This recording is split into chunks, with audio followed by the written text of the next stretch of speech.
Dobre jutro, tovarishi. Today we're going to talk about Russia.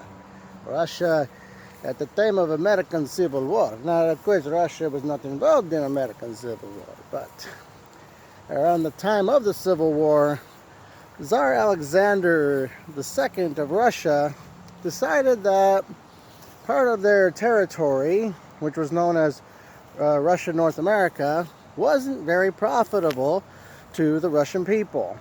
So they made an offer during the Lincoln administration to sell it to the United States.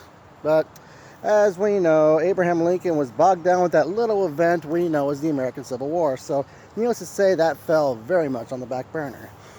So after the war, in 1867, negotiations for this were started up again.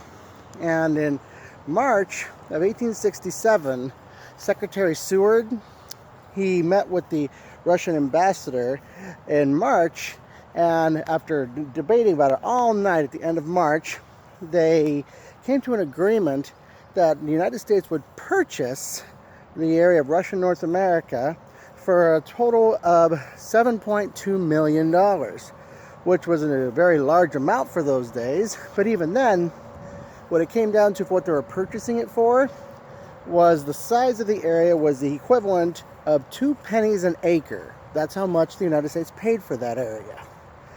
And so after that, the United States began to change the name from Russian North America to the area of Alaska, which is an Aleutian name.